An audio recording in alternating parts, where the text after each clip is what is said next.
มื่อนี้ก็เลยว่าอย่าออกมาเปิดใจผ่านโซเชียลเนาะโดนแล้ว โดยแต่ครั้งแรกเนาะแม่นเนาะ ครั้งแรกก็เคยจะเตือน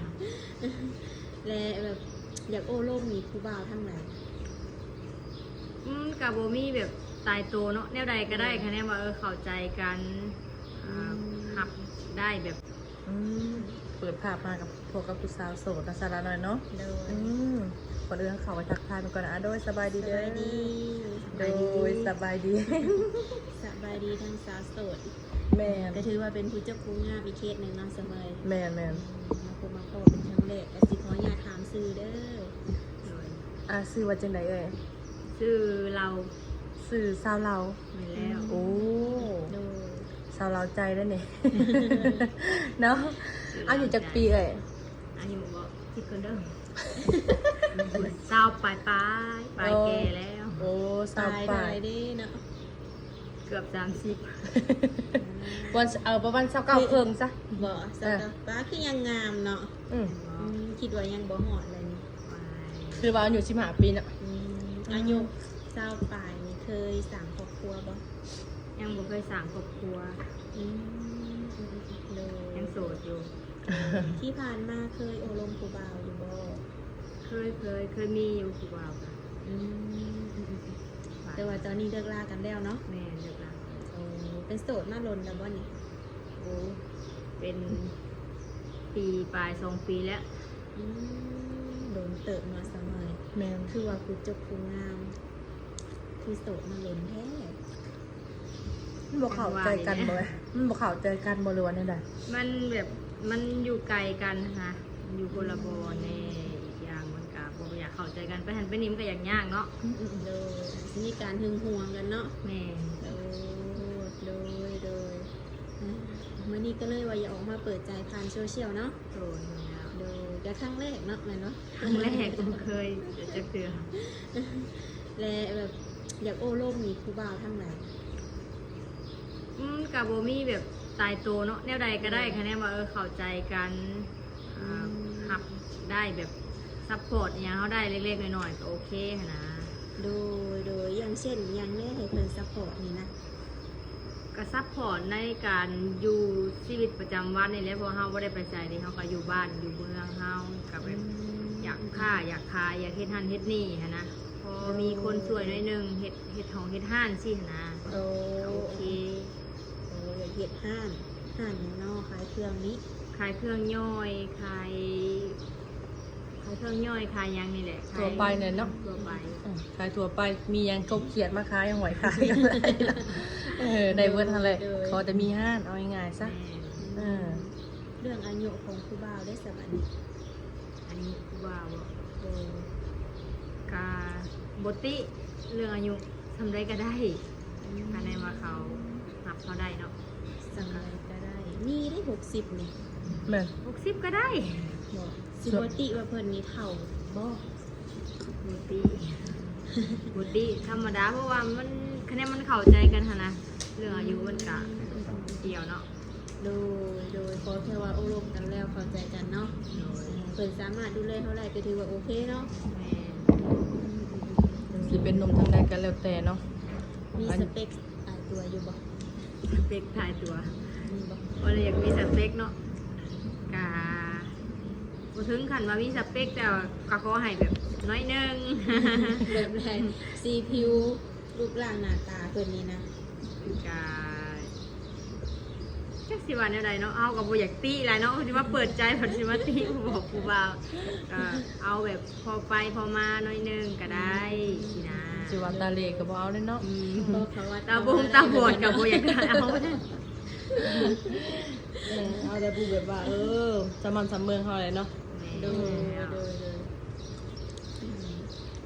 อาชีพการงานของเพิ่นได้สมัครกูบ่าวเฮ็ดเวียกงาน เอากับโบหูได้แบบนี้โบหูคือการที่จะเอาแบบใดเดี๋ยวใจก็อยากได้เท่าแก่ส่วนน้อยไม่เนาะ เชื่อเนาะไปตัดอ้อยซอยเพิ่นเนาะ โบจะได้ไปจัดอ้อย โมเมนต์เนาะโมเมนต์สงสัยเราก็สิมากินน้ำอ้อยเขาว่ะ เนาะ น้ำอ้อยน้ำแดง บอกไปกินแน่สมมุติน้ำอ้อยเป็นราคาคืออย่าง โ คือ น้ ว่า อยเป็นราคา อาชีพของเพิ่นนี่ได้เบิดเนาะ โดยได้เบิร์ด โดยออกมาเปิดใจในมื้อนี้นี่หาคนคุยบ่หรือว่าสิพร้อมสั่งครอบครัวไปเลย โอ้เอาคุยสะก่อนเข้าใจจังหวะตำลังตัวนะ หลักๆก็คุยกันก่อนเนาะ เรื่องสถานะเป็นคนสำคัญหรือว่าเป็นสู่เป็นแฟนเป็นผัวเป็นเมียเลยเนาะ โดย ถ้าได้คุยกันซ้ำบ่จะมาขอกันก่อนก็บ่ไหวเลยเนาะ ก็ต้องลมกันก่อนคุยกันก่อน แต่ว่าในการที่โอลมกันนี่ใช้เวลาจากเดือนเลยเดี๋ยวสิได้เป็นสู่เป็นแฟนกัน นี่การยังน้อยการต้องเมนขั้นเข้าสิเข้าใจทุกอย่างเข้าสิกล้าแบบเปิดใจเว่ากันก็ต้องเมน2 หรือ 3 เดือนขึ้นไปกูนะเนาะ แม่นพอดีงามเนาะอาจจะว่าปึ๊บเดือน1 2 เดือนเนี่ยบ่ฮู้เดี๋ยวก็เป็นไปบ่ได้เนาะบางเทื่อในการโอลมกันนี่เข้าใจกันไวสูงสุดนี่ประมาณ2 หรือว่า 3 เดือนเลยน้องว่าเนาะ แม่ จังสิฮู้ใจกันนะบางคนนี่โอ้ยเดือน1 2 เดือนยังบ่เข้าเดือน1หรือว่า2 เดือนยังแบบยังก็เคยนี่อายกันอยู่เนาะเจ้าเพิ่นเว้าได้เนาะสนใจจีบจะเด้อ แต่ว่าคือความหมายสมมุติว่าคือทางฝ่ายชายเนาะแล้วเพิ่นหักมักเอื้อยแบบนี้นะแต่เพิ่นอยากให้เอื้อยไปอยู่น้ำเพิ่นแบบนี้นะไปอยู่นำได้ปะ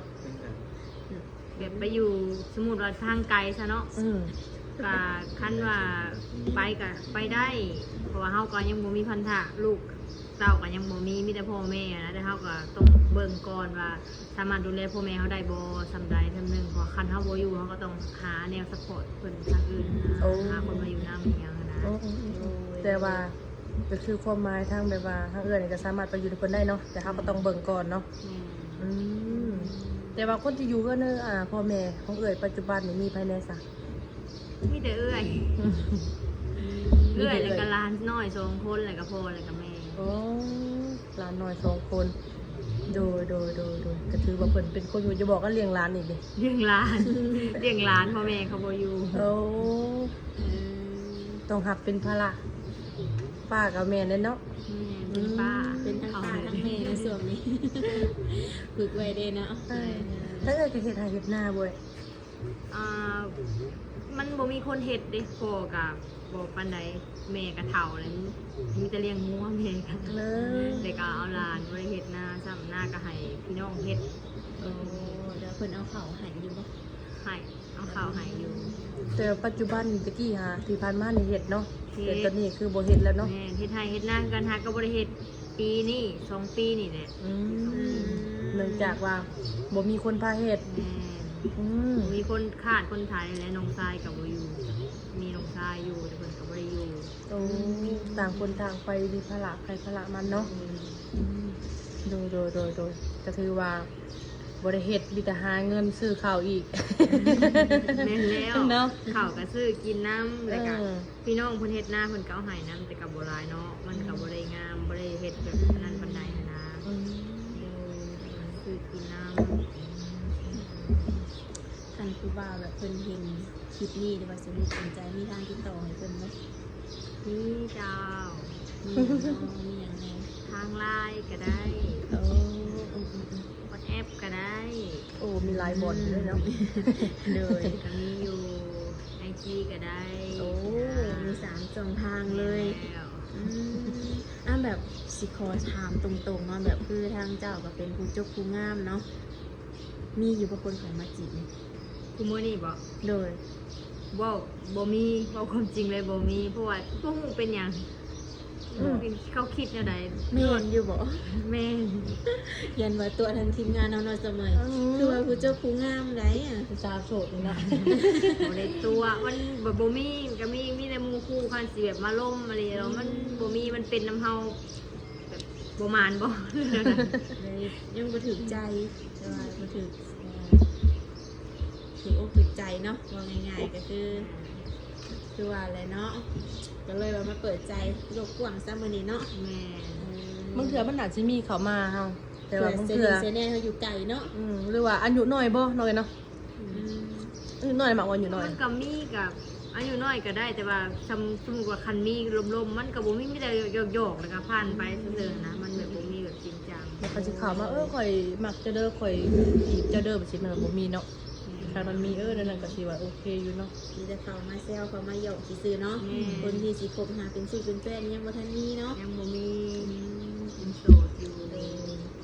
คันครูบ่าวแบบชวนไปดิ่งฝั่งไทยนี่ไปบ่ คิดกันเด้อ ว่าไปก็ไปได้แล้วแต่ก็ต้องมีหมู่มีครูไปน้ำเนาะ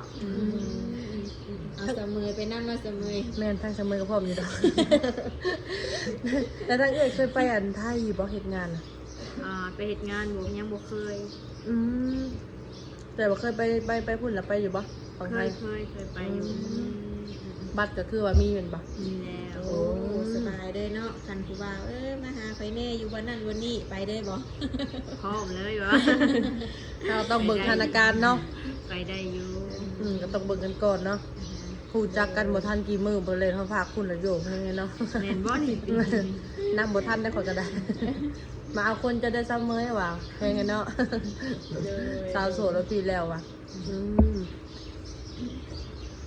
มีแต่ว่าโอลมกันก่อนเนาะ จ้า เอาหมกเข้าใจกันคอยไปหาด้วยว่าให้เพิ่นมาหาอยู่เฮือนเนาะ ดูถ้าได้ก็ได้อยู่ โดยขั้นแบบครูบาเพิ่นเป็นคนแบบว่าใจห้อนแบบนี้อยากมาเบิ่งเพื่อนสร้างครอบครัวแบบนี้เด้ให้มาบ่ มาให้มาเลยมาได้ใจฮ้อนจะเบิ่งมาเบิ่งก่อนจังโอ้ล้มกันก็ได้อยากเห็นก่อนก็ได้มาได้ โดยมาเบิ่ง เพราะว่าเราก็สะดวกเด้ เออ เนาะเพราะว่าถ้าเอื้อเพิ่นใดโสดแท้อยู่ถ้าว่าบ่โสดคือสิบ่ให้เขาเบิดผู้บ่าวมาบ้านหั่นน่ะ อืม แม่โสดแท้ พาผู้บ่าวไปหาเองเด้มาเด้ ช่วงหน้าพ้นกันมากก็สิลำบากเด้อเนาะ แม่ อืมถูก โดย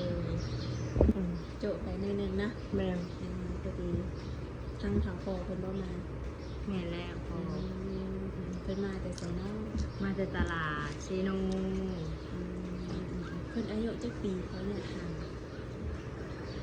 เป็น10เลยบอก โอ้ ประมาณนี้แหละ50 บาท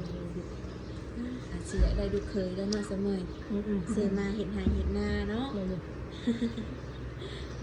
โดยทางเจ้ากันแบบมีความฝันอยู่บ่อยากเป็นหยังอยากเฮ็ดหยังแบบนี้ขนาดอาชีพ อ๋ออาชีพก็เป็นไปได้นะมีในความคิดอยู่คันว่ามีทางนะก็อยากเฮ็ดอยากเปิดห้านแบบเสริมสวยแบบเกี่ยวกับความงามอหย่างนี้นะ โอ้ บ่ได้เด็กๆสัญญกสัญญกรรมสินะ โอ้แบบทางเจ้าไปเฮียนแล้ว เฮียนแล้วแต่ยังบ่ได้เฮ็ดเวียกหั้นนะ โอ้ แบบอยากเปิดห้างแบบนี้ โดยอยากมีห้างเป็นของตัวเองหรือว่าคลินิกเป็นของตัวเองเนาะ แล้ว อันแบบนี้คันสมมุติว่ามีแบบหนุ่มๆเขามานี่เนาะข่อยสิเฮ็ดนี่ให้เฮ็ดห้างเฮ็ดคลินิกอีหยังให้แต่ว่าเจ้านี่ต้องลงน้ำข่อยผู้เดียวแล้วก็ปิดคลิปปิดใจแบบนี้เด้ ก็ได้ได้ขนาดนั้น ได้แท้บ่ ได้แท้ เพราะว่าบางคนเปิดอาจจะแบบเนาะเป็นอาจจะเสนอมาให้เฮาแบบนี้หั่นเด้ แม่น อืม จะหมั่นใจบ่ในการที่แบบว่า อยากได้เดี๋ยวคอยจัดให้แต่ว่าเจ้าต้องปิดคลิปลมเดี๋ยวคอยคนเดียวบ่ลงกับคนอื่นเลยแบบนี้หั่นนะเนาะ แม่น ไม่บ่ต้องได้แมันบ่ คันว่ามีคนแบบมั่นใจว่าโอเคแบบแสดงเข้ากันหักได้ ๆอืม ตอบโอเคตกลงได้ ดูคันว่ามีคนดูแลเฮาพร้อมซัพพอร์ตเฮาก็โอเคเนาะหวังว่าหนุ่มๆเพิ่นคงสิแบบถือใจบ่หน่อยก็ได้เนาะเสมอเนาะ แม่น คืออายุ20ปลายเดือนเจ้า18 19 ทางชิดซะ สักเก่าเครื่องขอยยังว่า เก้าครึ่งเลย สักเก่าเค ก็ รื่อง คือยังบ่เคยสั่งครอบครัวเนาะยังบ่เคยแบบผ่านการแต่งงานอีกอย่างแบบนี้เนาะคันว่าทางหนุ่มๆเพิ่นนี่เคยมีอดีตมาก่อนมีลูกมีเมียแบบนี้หั่นนะทางเจ้าก็สิสิลงน้ำเพิ่นได้บ่แบบนี้ เคยมีเมียแบบคันป้ามาแล้วไปสิกะลุ่มได้โอเค อืม เป็นเพราะห่างเพราะหมายก็ได้บ่ ได้ แบบลูก1ลูก2ลูก3แบบนี้เด้ กะเฮาก็ยังบ่ว่าบ่ได้เนาะก็ได้ เพราะว่าคะแนนบ่เรื่องเพิ่นผู้แลทำเพิ่นก็ต้องเคลียร์ทางลูกทางตาว่าโอเคบ่ว่าอยากลงเพิ่นผู้นี้ก็ต้องเพิ่นคือเป็นอันนั้นผู้แล อืม สามทางนั้น ก็ถือว่าคันว่าทางเพิ่นทางลูกเต้าเพิ่นพร้อมเนาะคือทางเจ้าก็บ่มีปัญหาหยังเนาะ โดย หน้าตาของเพิ่นเด้ต้องจำกัดบ่ว่าต้องเป็นคนหล่อบ่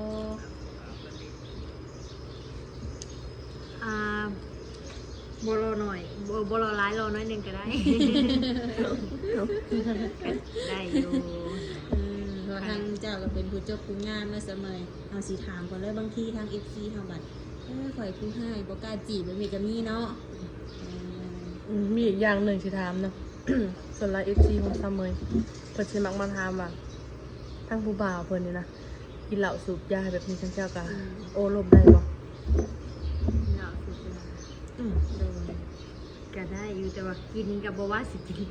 แบบติดเหล้าอะไรกับบ่อยากมากปานใด บ่ติดข่อยกินมื้อละ2แก้วเหล้า ยากับมือ2ซองแบบนี้นะ บ่อยากได้ปานใดบ่อยากมากปานใด เว้าอยู่ยั่วเว้ากันอยู่2แม็กก็ยังได้กินเหล้ากับกินยามานะ ก็บ่ปานนั้นเนาะ ในการสูบยาสูบได้กาบ่อยเกินเนาะเราเบียร์ก็กินได้ก็กินพอประมาณกลัวสมัยนี้มันก็ยังกระแพงเนาะเขาก็ต่อกันได้สิว่าอบออมได้หรือว่าประหยัดได้ก็ถือว่าดีเนาะ ซอยนะคะซอยกันสามเนาะ เนาะแมน ทางสมัยนี้ยังสิถามเพิ่นต่อบ่ เมื่อบอกคุณเปิดยังท